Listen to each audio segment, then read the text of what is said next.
everyone, and welcome to Molehill Mountain, episode 398. Andrew here. I have been using Yahoo as my email for 25 years or so, I guess. I didn't have email until college. And then one of my classes, for some reason, required email, so Yahoo was the one I picked because it was free. I mentioned a few weeks back that Yahoo forced a website layout update, and something that I've always been kind of bitter about is it's incredibly rare that I see a website update and I go, that's a good change. That's a great update. That almost never happens. And it's usually not a case of, I prefer the old way, but I'll swing with the new. No, it's usually, oh my golly gracious, what were you thinking? This is terrible. This is functionally worse, objectively. So I've been using the new Yahoo for weeks, and yeah, it is objectively worse. One great way to verify that something you suspect is a scam email is to look at the actual email address that it comes from. Well, that's no longer visible in Yahoo. You actually have to hover over it to see the actual address instead of the alias. But they only show you the first, I don't know, I never counted, 25 characters or so, so you can't even see the entire address.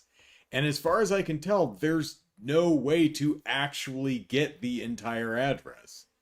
Like, there's no expand or view or copy, nothing. It's just horrible. Well, Yahoo really does not like my ad blocker. I don't care. But, pardon me. Yeah, they just keep, this is against terms of service, and all I have to do is refresh and it goes away. Which is, if I was using, like, my work email, that would be unusable, but I only get a couple emails a day. So I don't care. I'll just refresh the screen. That's fine. But along those lines, YouTube really doesn't like my ad blocker either. I still don't care. I have actually written and publicly posted to YouTube multiple times, hello, Chicago. I've said, hey, got an offer for you. You don't even have to deplatform bigotry and harmful disinformation. You totally should. But if you simply stop recommending to me bigotry and harmful disinformation, if you keep that garbage out of my recommends, just mine, for 1 month, I will turn off my ad blocker, and I'll go one step further. I will subscribe. I will purchase a lifetime subscription to YouTube Premium. You know what they said? Nothing. They've never responded, so I guess they just don't care. So I'm going to continue blocking their ads. Well, in the last week or so, instead of working on getting bigotry and harmful disinformation off their platform, which they're not trying to do because it makes them money, but they spend a lot of resources in trying to get a fuss with ad blockers like me. They've figured out a way to disable the video player can actually disable your browser extension. That feels a step too far to me. I don't like that. That makes me uncomfortable. But YouTube is still so hilariously incompetent that while playing a video does turn off my ad blocker, the video still plays, you dumb assholes. Oh no, it's one extra click to just turn my ad blocker back on. Ah. And then there's Facebook. There was a image that was on my timeline that was very bigoted, very hateful. So I reported it because it's, you know, clearly again. I mean, Facebook says right in its community guidelines that that stuff is not appropriate, and we take this stuff very seriously. And if you see something, say something, right? So I saw something and I said something, and Facebook, to its credit, responded and said, we took a look at the post you reported, and we decided that it is not against our community guidelines. Blah, blah, blah, blah, blah. Love and kisses, Team Facebook. I am skeptical, to say the least, that Facebook actually looked at the post, because this response came literally 20 seconds after I reported it. Like, if you're gonna bullshit me about your evaluation of my reports, you might want to wait at least an hour, make it more believable. It's very clear that you took no action, that no one actually looked at this. No person looked at this, within 20 seconds of me reporting. Someone immediately went, oh, let me look and think about that. No. I wish I had more than 2 middle fingers for you, Facebook, but alas, I guess just waggling all 10 in your general direction will have to suffice. ETH Demon says, what ad blocker? I use Adblock, or I think it's called Adblock. Adblock Plus. Yeah. Chicago says, maybe they have data from TNG working in Facebook and customer service. Yeah, I'm sure.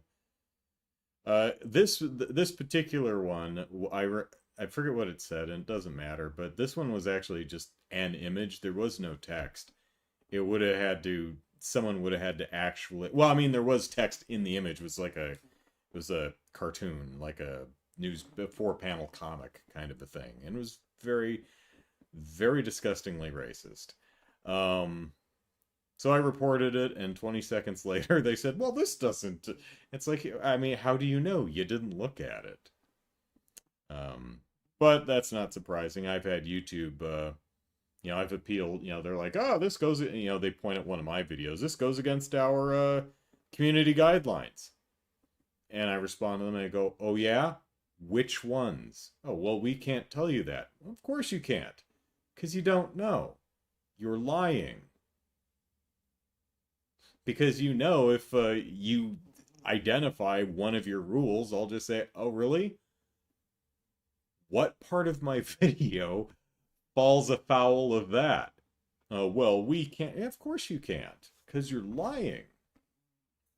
For no reason. It's just silly. They're silly. Adblock Origin Light, huh? Okay. Adblock Origin Light. Okay, I'll give that a look. But I don't know, Adblock does a pretty great, like, for instance, the longest Adblock has ever taken to circumvent whatever shenanigans YouTube, Facebook, whoever, YouTube's really the only one who seems to be actively combating ad blockers, is within a week it's not even there, and it's almost never a problem. Like, almost every problem I've come across with YouTube, the answer is refresh. Oh, it works. Anyway, so I don't remember which day this week, but it was one of them. I saw a live stream gearing up on Marvel Entertainment's YouTube channel. and it said, I think it just said announcement was the name of the video. And I was like, oh, it's a live stream. I'll see what that is later. Because I was also working because it was the middle of the day. And, I was doing my work and then I was waiting for a batch to run or something. And I went back and checked my email and, refreshed my YouTube recommends and saw that that thing was still running. It'd been like an hour and a half. And I was like, wow, is this like a really long thing? I figured it'd be like maybe 20 minutes or something like that. And I looked at it, and it was in a single image, no music, just a single I wasn't even sure it was a video, but it was a single image of a name on the back of a director's chair in a warehouse or something like that somewhere. And to the left were a couple more chairs out of focus. And the name on it was, I don't know, Chris Evans or something. Um, and I scrubbed back a little bit, and I realized what they were doing is they were announcing the cast of the new Avengers Doomsday movie by showing the names on the back of the director chairs one after another, starting with, I think, Chris Hemsworth, and then after 10 minutes or so, the camera would pan to the next chair and they'd show the next name. And then after 10 minutes or so, they'd pan to the next one. I was like, for Christ's sake, just release a cast list, was my initial thought. And then I thought about it and I said, you know what? On the other hand, this is kind of fun. All I had to do was like every, 15 minutes, or actually I'm busy with work, but every hour or so I just come back to it and scrub back a little bit and see what names it. But I think this slowly doling out the names of a gigantic cast over, I think it was like 5.5 hours. I think that's actually kind of interesting. And if you're, I don't think Marvel expected anyone to sit there and watch it for 5.5 hours. I think it was meant to be engaged with, just have it running and keep an eye on it kind of a thing. And, as a piece of marketing, it's smart because it lasts most of the afternoon, so the morning and afternoon, so people are talking about it all day. At least I assume they were. I have no idea. But I kind of changed my mind. My initial thought was, oh, for Christ's sake. And I think one thing that helped is they changed the title of the video from announcement, or whatever it was, to Avengers Doomsday cast reveal or something. So it was much more clear what they were doing. And I was like, that's actually, okay, I changed my mind. That's actually kind of fun. So, big cast list. Some notable names missing, but it's basically all the people you'd expect, plus a good chunk of the cast from the Fox X-Men movies from the very early 2000s. So, Avengers versus X-Men looking like. I'm sure that's not the entire cast. But yeah, I thought it was a fun little gimmick. A day that ended in Y. Yeah, one of those. Definitely one of those. That narrows it down a bit. So, yeah. All right. Also this week was a surprise Nintendo Direct. Surprise, I guess, because the Switch 2 Nintendo Direct is next week. So I guess they wanted to get their old hotness out of the way before they started jump feet first into the new hotness.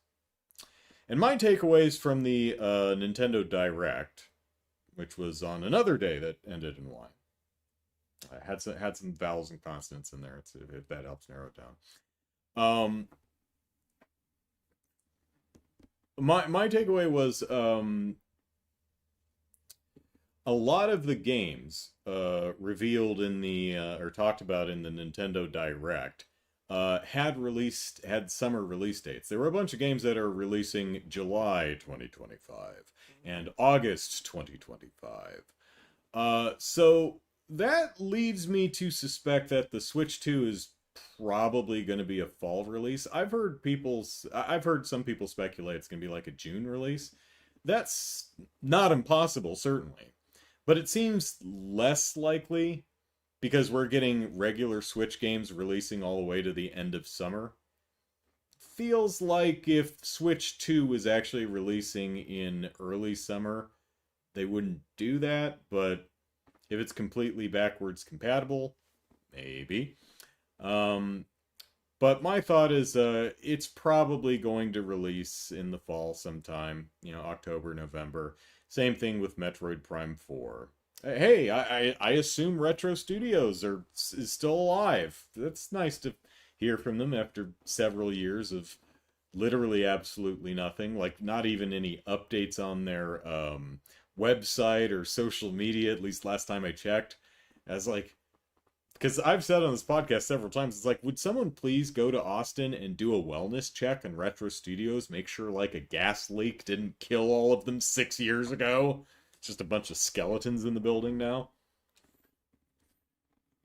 Nah, they seem to be fine. So my guess will be the Switch comes out in the fall sometime, along with Metroid Prime 4, which will be a simultaneous release on both the Switch and the Switch 2. Similar to what they did with Zelda Breath of the Wild, which came out on the Wii U, but also launched on the Switch in March of 2017, I believe. So, couple games stood out to me. Metroid Prime 4, of course. I love me my Metroid, and this looks like Metroid, so I'm sure it'll be fun. Its big new gimmick appears to be that Samus garners some psychic powers, like telekinesis and stuff. I guess instead of scanning stuff and like looking up from a intergalactic encyclopedia, I guess she's like mind reading or something. I don't know. She can use telekinesis to move objects in the environment, but also like shoot her plasma beam and bend it around an enemy to hit the one behind her. So it could be. It looks like, I'm sure it'll be a lot of fun. Metroid has a solid track record. So, Chicago says Metroid Prime 4 Beyond was shown, but I don't remember if there was a release date. There was not. Well, I mean, it was 2025 was the release date, which is something that leads into my belief that the Switch 2 is probably later than the latest dated game, which I think was August of 2025. So, Prime 4 is 2025, which means it's almost certainly later than August, because they named some games for July and August, so seems likely that it'll be fall, and if it's coming out in fall, seems like a good time to release the new console. So, could be totally wrong. That's not guaranteed. That's just, to me, seems most likely. Pokemon Legends ZA, I don't give the slightest poops about, but I remember watching the trailer and going, well, at least it doesn't look like absolute ass like Legends Arceus or whatever it's called. I mean, that game looks visually incompetent. But, Legends ZA looks fine. It's solid look to it. But I was watching them, and I was watching this trailer, and I'm thinking in my mind, I'm like, Pokemon is so weird, because it's like, oh, this wonderful utopia where humans and Pokemon live together in harmony. Except you can just throw a ball at them and capture them a little ball and make them fight each other. I'm like, this is so weird. Try not to think about Pokemon too hard. But I was also thinking, why is it called ZA? I mean, why are we doing the weird Kingdom Hearts thing where we give it weird titles? Why is it called Pokemon Legends ZA? What is that? And then I got to the part in the trailer where it says, you start off as rank Z, and as you work your way up the Pokemon trainer hierarchy, you go through the alphabet backwards until you get to A. I'm like, oh, that's why it's called Pokemon Legends Z-A, Z2A. Oh, okay. There's actually a reason for that. Okay, I'm still not buying the game, but I'm happy that it looks competent visually, and there's a reason for the title. Chicago says Samus can bend her beam shot around around an enemy. Uh, well, I think in the clip she hits one enemy and then curves it into another that's behind him and off to the side. But yeah, she can use that to make the injured enemy think the one that charge winner. I don't know. It's we'll see. Probably in the fall. One thing well, I'm just gonna I'm looking at Polygon's article and they're not listing them in the actual order they appeared. So one game that really pleased me is a new Rhythm Heaven, because Rhythm Heaven is great. I love Rhythm Heaven, and the last Rhythm Heaven was on the Wii. I think the last Rhythm Heaven was like 2010 or 2011 or something like that. It's been around 15 years since the last Rhythm Heaven. They should pump one of these games out every 2 or 3 years. Seriously. Just to have a small team brainstorming fun stuff and then just make a bunch of mini games and just every couple of years do a new one. But anyway, Rhythm Heaven Groove comes out. I think this one was 2026, unfortunately. And it's like, really? Why is this one? It's always the ones I want to play that are way out in the future. It's all about me. Virtual game sharing, yeah, we'll get back to that. The show closed off with actually, I think it was either the Nintendo Today phone app or the virtual game card sharing thing closed the show. But the last game they showed was Tomodachi Life, a new Tomodachi Life, which I sat there thinking, like, who the hell cares? Why would you close the show with this? No one gives a damn. And then I scrolled down to the comments, and literally the first 4 comments were like, Tomodachi Life, my prayers have been answered. I'm like, really? Well, okay then. I was completely wrong about that. Okay, people, Tomodachi Life has something of an audience, at least in the West. So very happy for those who've been starving for Tomodachi Life over the last decade or so, whatever the last one was. I was amused by the giant lady staring at the small guy. It became an image that's just kind of permeated social media. That's fun. Let's see. Chicago. Oh, Chaos says PlayStation IP coming to Switch was unexpected. Yeah, there was. I forget which one it is. I'll get to it in a bit, but let's see. Chicago says my wife got all excited for Rhythm Heaven, and well, she should. When they announced 2026, she just exclaimed angrily. Yeah, I probably did the same thing. I mean, internally, because I'm very boring. But I was sitting there, probably looked something like this. And I'm like, Rhythm Heaven Groove, is it called? Is that what it is? Yeah, Groove. I'm like, oh man, it's been 15 years. Wonderful. Finally got up off their arses and did another one. That's great. And in 2026, I'm like,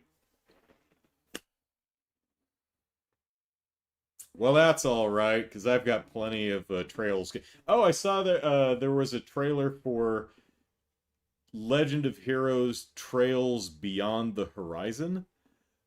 Which I'm going to I didn't watch the trailer because I'm remaining as spoiler free of the Trails series as I can. In fact, I didn't even look at the thumbnail art too carefully. I just kind of have an impression of there's like a guy in a blue jacket and some woman standing next to him. Don't know if their characters are recognized. Again, I didn't stare too closely. I would assume that's the localized version of Kai no Kiseki, which I think came out last fall. So if this is coming out this fall, we're only a year behind. I think Kai's got a sequel. I don't think it's out yet, if I remember right. but maybe we're heading towards simultaneous worldwide releases at some point. But yeah, we're coming up on the end of Cold Steel 1. Maybe we'll beat it tomorrow. The way I play, who the hell knows? But got Cold Steel 2, Cold Steel 3, Cold Steel 4, Reverie, Daybreak 2, and now whatever this one's called, Journey to the West, Journey to the Horizon of Endless Dreams, something. The localization of Kai, I'm assuming. So I got 7 more games to get through. I'm not going to get to that game for another 4 or 5 years, probably. Um, oh right, yeah. Hot Shots Golf and Patapon. That's right. That's what it was. Yeah, it's in the list here somewhere. So okay, yes, Tomodachi. Marvel Comic Invasion. Don't care. Dragon Quest 1 and 2 HD 2D remake. It's an awkward title, but you know, I love Dragon Quest, but again, same thing with they're not. It's as far as I mean, they're adding a new character. It looks like, which is neat, but same game. So uh, I don't know. Saga Frontier 2 remastered, cool. They've got another Somnium Files game coming. This one's called No Sleep for Kaname Date. And I was watched the trailer. I'm thinking, is there gameplay? Because I really like the style. I like the characters. I like the story. I like the sense of humor. But there's so little gameplay in these. They're almost pure visual novels. There is almost no gameplay in these. There's some, but there's almost no gameplay, which for me makes them really, really dull, particularly for like a detective game, because you want to, you know, detect. But maybe this third Somnium Files game will have more actual play in the game. Raido Remastered: The Mystery of the Soulless Army. I actually never heard of this one, so it's an old Atlas RPG, I guess. Patapon and Patapon 2. It's cute. The little patapon is catchy, but I don't think none of the marketing I've ever seen for these games has worked on me. Like again, it's cute. The theme song is catchy, but none of the marketing has ever communicated to me why the game is fun to play. I keep looking at all the gameplay clips and I'm like, it doesn't look like it's any fun to play though. I I'm sure it is, or maybe I'd just be the one person who doesn't like it. Like I'm one of the few people who doesn't like Shadow of the Colossus, Journey, or some other Eco, since we're on to the Team Eco stuff. Never played Last Guardian. Um, Metal Arms Glitch in the System. That was from like 2008, 9, 10, somewhere around there. Actually, no, that was earlier than that. That was early 2000. That would have been more along like 2004 or something. That was GameCube, PS2, Xbox era. That game just was kind of a just kind of slipped on out there, and people just really liked it, and it got such great word of mouth that I bought it, probably from like a Circuit City bin or something. But I didn't like the game. Anyway, Disney Villains Cursed Cafe. Whatever. Story of Seasons, another one of those. Great. Shadow Labyrinth is actually I don't know if I'm gonna buy it or anything, but this is the one that's like a kind of Pac-Man. It's like what if a Metroid-like game, except your character had like a Zelda fairy like Navi, but it was Pac-Man. I'm just kind of curious of how this game is going to play out. So it's one to keep my eye on, I suppose. Witchbrook, it's a cute thing. Eternal Life of Goldmint's got some nice animation. Gradius Origins, it's a collection of Gradius games, so that's neat. Rift of the Necrodancer, been out for a while. Tamagotchi Plaza, don't care. Monument Valley, don't care. Hot Shots Golf, or no, I'm sorry, Everybody's Golf, Hot Shots. Okay, whatever. Let's see. There's a Fantasy Life, King of Meat, High on Life, Lose Lagoon, Star Overdrive, Wandering Village. All right, yeah, other stuff. A couple things that stood out to me. But one of the things I want to talk about that I think is pretty funny. Let's see. I've never played the Isomnium games. Are they fun? It depends on how much gameplay you need in your game. If you're a putz like me and you insist on there actually being game in your game, then it's probably going to annoy you. But if you are completely comfortable with games that lean way closer to the pure visual novel side, then I'd recommend it. I think the story and the characters and the art style and the humor and all that stuff really, really works for me. That's why it frustrates me so much that there's just not enough gameplay. Now, the big gimmick of the game, at least the first one, I only played like 2 hours of the second one and then got bored and stopped, is you dive into people's dreams and you have to manipulate the dreams in order to find the clues to solve the mystery, right? But dreams are weird, so anything can happen. Which is an interesting conceit. It's an interesting setup with some potential that I feel is kind of squandered. There is gameplay here, at least how I define it, because you can totally fail, because you've got a time limit. Every action you take takes time, and if you run out of time, you get kicked out of the dream and you have to start again, essentially. The problem I have is, because it's dream logic, there's no way to know what to click on or what to examine or what to do. Because it's dream logic. It doesn't really make any sense. So you just randomly click on stuff until you get through the dream. And if you get through and you miss a bunch of the cool interactions, I guess you could reload a save. So I found a lot of it. I like so much about it that the parts that don't work for me, I find exceptionally frustrating. So, Chaos says that was known over here as Devil Summoner. Oh, the Raicho or whatever it's called. Yeah. Okay, so let's talk about. So when you have a physical game and you know another person, you can take that physical game and hand it to them and say, "Hey, play this." Right? You can loan physical games. It's pretty easy. But what about virtual games? You can't pull a virtual game out of your console and give it to someone else to try. Well, this is a problem that has plagued all consoles forever. And no one has been able to address this or solve this issue until now. Sony and Microsoft must be very jealous. But Nintendo figured it out in the simplest, most least convoluted way possible. It is elegant and streamlined and easy to understand. So, let's go through this. So, Nintendo is going to treat virtual games like they have a virtual game card.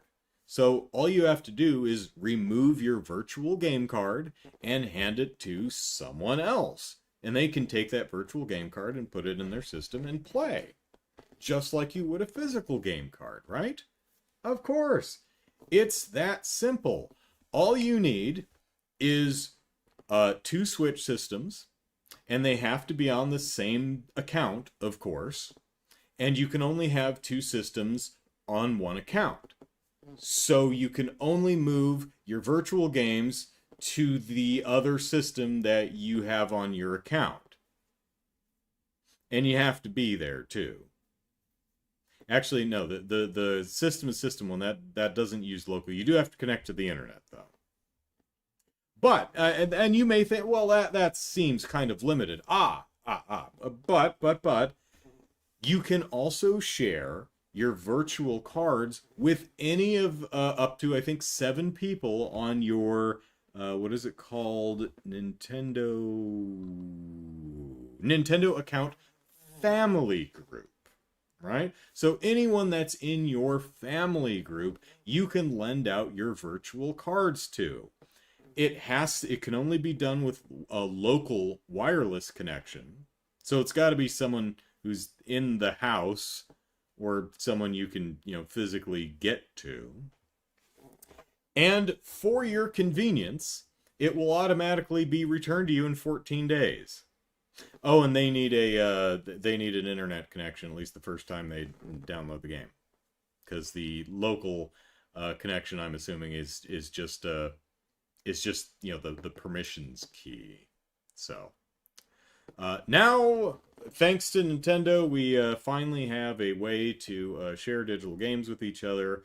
It's a shame Sony and Microsoft never figured out a way to do this. Leave it to Nintendo to trailblaze and pioneer a new path to problems that should have been addressed a decade or two ago. So, clappity clap, well done, Nintendo. It's a very it's a simple system with minimal restrictions, and it's incredibly intuitive. You definitely do not need to go to the website and read the multiple footnotes that explain the various caveats. It's just as easy to understand as the multiplayer portion of Monster Hunter Wilds, which is very simple and intuitive, and no one finds confusing. So, well done, Nintendo.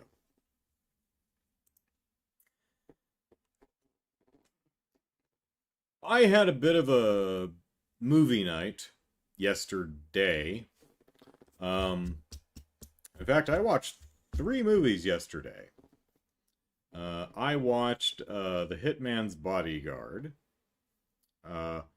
which you might think, Ryan Reynolds is in that one, right? I can't say I groove to Ryan Reynolds' shtick. Well, that's okay. If you do groove to Ryan Reynolds' shtick, the movie has Ryan Reynolds in it, and he does his shtick, so you'll enjoy it. If you do not enjoy Ryan Reynolds' shtick, neither does anyone else in the movie, and they keep profanely yelling at him to shut the hell up. So you'll probably vicariously enjoy it through them, right? Now, you're yelling at the screen for him to shut up, and so Samuel L. Jackson. It's a fun little action movie. It's some of the effects are pretty bad, but at least the practical ones are fine. There's actually some really good stunt work in a lot of places. I think that, the premise is fine. It's a buddy comedy road trip kind of a movie. It's an actiony thing. It's fine. It's fun. I enjoyed it. But what really put it over the top for me was Salma Hayek plays Samuel L. Jackson's wife, and she is violently angry and explicitly profane throughout the entire thing. And she probably only has like 4 scenes in the movie, something like that. But she steals them all. I maintain that violently angry and profane Salma Hayek is best Salma Hayek. And if they make a sequel to this, more angry and profane Salma Hayek. Well, they made a sequel to The Hitman's Bodyguard, and it understood the assignment, because the sequel is called The Hitman's Wife's Bodyguard, and Salma Hayek is a full co-lead to that film, and she is hilarious, and she has vulgarities so amusing that I actually had to stop the thing and rewind it a couple times to listen to her. The second one goes full cartoon, which the first one's a bit more grounded. Second one's just full silly cartoon, but I was giggling like an idiot throughout the entire thing, so worked for me. which was interesting because that was kind of the path that another pair of movies I saw earlier in the week. I watched it's not Jason Statham, Scott Adkins. Um, he has a pair of films called Accident Man, where the conceit of the film is he plays a hitman who his gimmick is he makes all his hits look like accidents. Um, which never really plays into either movie that heavily. It's a bog standard action movie. I watched the first one. I thought it was okay. Biggest problem I had with it was Adkins' character. Nothing wrong with his performance. His character is just such a slimy, unlikable scumbag that you couldn't really root, or at least I couldn't root for him. It was hard to enjoy. And but I liked enough about it that I decided to check out the sequel, and I found the sequel a vast improvement over the first, mainly because it leans hard into just full outright comedy. And granted, I think it goes too far in a few instances, particularly with the mob boss's son, that guy. It went too far with that guy, but there's so much good stuff. I laughed out loud many times, and I'm a humorless git, so I quite enjoyed the sequel. And then late last night, the third movie of the day, after watching the two Hitman's Wife films, I watched a movie called Bloody Axe Wound. And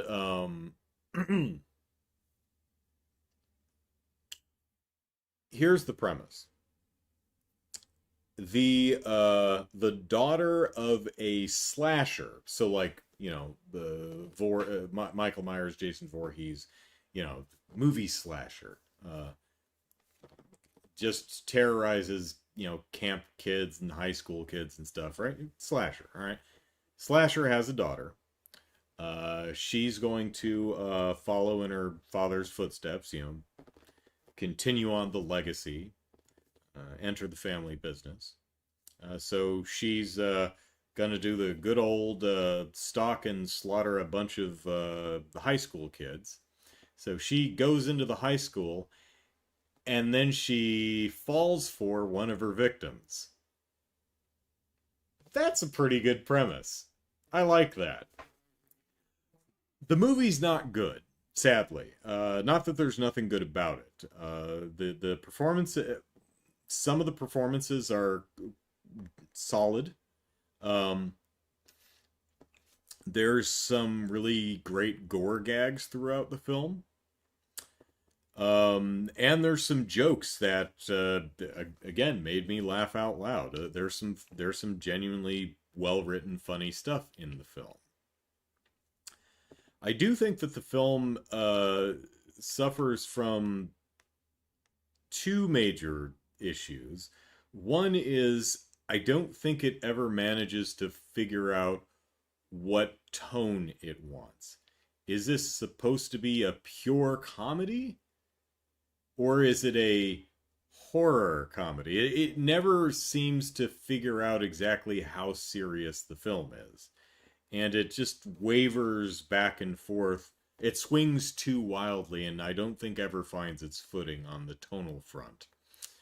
For me, though, the biggest problem is I don't think the creators ever figured out the rules of their world, because it doesn't make any damn sense. And I couldn't let it go. The premise is additionally complicated by the fact that our titular slasher is not only just a slasher, but he also makes movies. His slashing sprees are filmed and edited into movies that are sold for public consumption. So essentially, I think the idea is all of the Friday the 13th films that you see in Blockbuster Video, and the film seems to take place in like the 80s because there's VHS stores. All these films are coming out on VHS. Everyone, has Walkman, and uh, no one has mobile phones, right? So I think it's supposed to take place in the 80s. Um, so the Friday the 13th films that you saw in the video store, those were they're snuff films. That actually happened. Okay, interesting conceit, and it would explain what slashers actually do for a living. This, this is what they do for a living.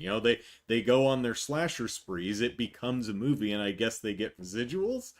Um, that's not explained, and that part is fine. But what's not explained is who's filming these. There's no camera crew like following these people around. Who's editing this stuff? Who's editing the final film and then copying it onto a bunch of VHS tapes and then creating, buying a bunch of VHS clamshells to put them in, and creating art and stuff in the inserts and creating movie posters? Who's doing that? Also, it appears that someone is pre-selecting the victims. Like the slasher doesn't select their own victims. Someone else tells them, "Oh, I guess I'm going to be doing high school kids this month. It was a bunch of camp counselors last month." Because they get a book from somewhere. She goes, "Is that the new book?"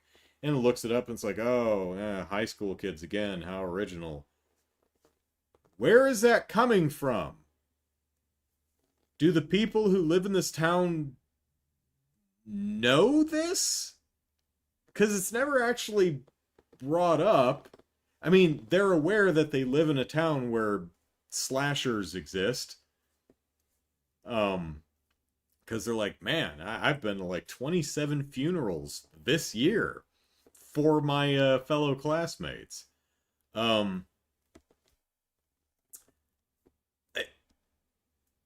You also have people who are like the guy who runs the laundromat next door to the video store that the daughter of our slasher works at. Knows she's a slasher and knows she's getting into the business, and he desperately wants to have a cameo in one of her upcoming movies. I'm assuming he doesn't want to get killed in them. But so one of her friends in high school, she's having trouble, killing off her new friends. So I think, her dad kills off one of them. And she's like, "Oh no." And then the guy in the laundromat shows up and he's like, "Police person, can you tell," because he can't act he's bad at acting. He's like, "Oh no, what is happening to our community? What is happening to our children?" And I'm like, okay, I get the idea. He's hamming it up for the cameras, but again, the question remains, what cameras? Who's filming this? How does this end up on tape? What's going on? Doesn't make any damn sense. And I found that really detrimental. There's also a lot of really weird editing in this film. And some other mistakes. For example, our would-be slasher kills someone early in the film, hits him in the back of the head with an axe, and the body falls to the ground, and you see a really nice, gory head prop with a big open axe wound, a bloody axe wound in their head. Except it's in the front of their head. She hit him in the back of the head, and then the body falls over, and you see the gory remains, and their face has been stoved in. It's like, I mean, I can only imagine there was some kind of miscommunication, like they shot her hitting the person, and then they got the prop to shoot it on a different day, and realized that the wound was on the wrong side of the head, and we're like, we don't have the time or budget to get the actor back to get the actors back to reshoot it, so oh well. And there's a lot of stuff like that in the film. So frustrating watch. It doesn't work. It's not a good movie, but I like the general. I think the general premise of the daughter of a slasher falls for one of her victims. I think that's a fun idea.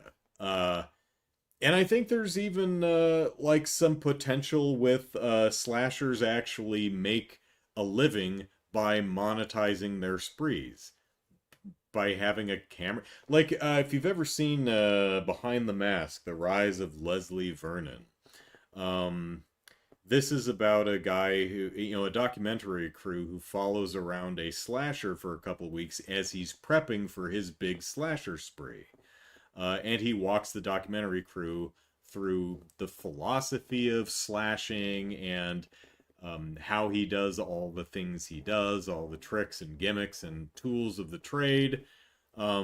You could imagine a version of that movie where he set up a bunch of. I mean, it'd be really difficult because I think that movie is like 2006 or something like that. Nowadays, it'd be real easy to integrate. It's like, oh yeah, and I have wireless cameras all over the damn place to just film this whole thing, every angle, and then I spent a couple of months editing this all together into a movie, and there's this whole underground, essentially snuff film market where we sell real slasher movies, and that's how I make a living. You could envision something along those lines happening, but this Bloody Axe Wound movie kind of has that, but then doesn't consider. It's like, okay, but someone has to be around to film it.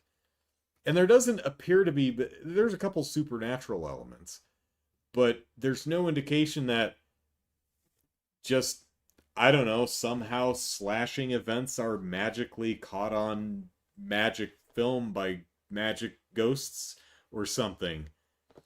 And we don't know who's sending us our targets. It's a ghost. It's the same magic invisible ghosts that are filming everything. Okay? I mean, I think even if they'd have lampshaded it, it would have been fine, but I'm not convinced they ever thought of that. And it doesn't add in that whole bit where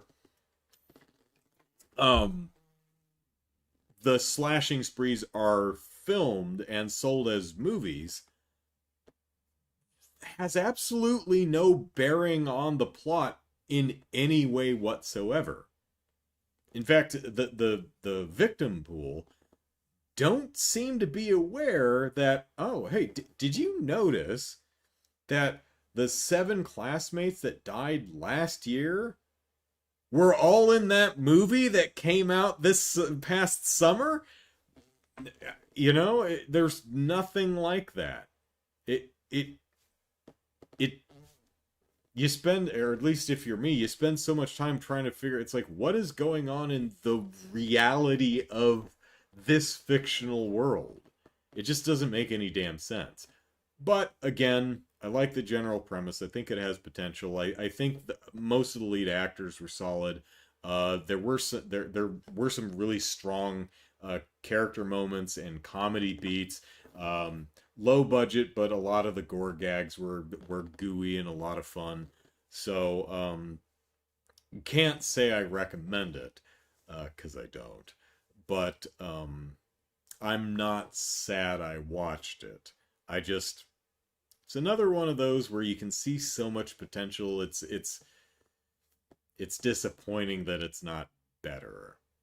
So that's all I've got for tonight.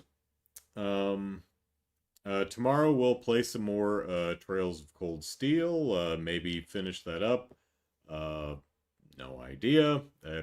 Way I play it, it may be 2 or 3 more weekends before we finish. But we seem to be maybe at the final boss. I'm going to be a little disappointed in this game if it just kind of ends here and we don't get to do the concert, unless that's how Cold Steel 2 kicks off. I don't know. Maybe we'll see tomorrow. So, that's it from me tonight. Thanks everyone for watching. Have a nice rest of your evening, and I hope to see you tomorrow for the Sunday stream. Till then, take care everyone. Bye-bye.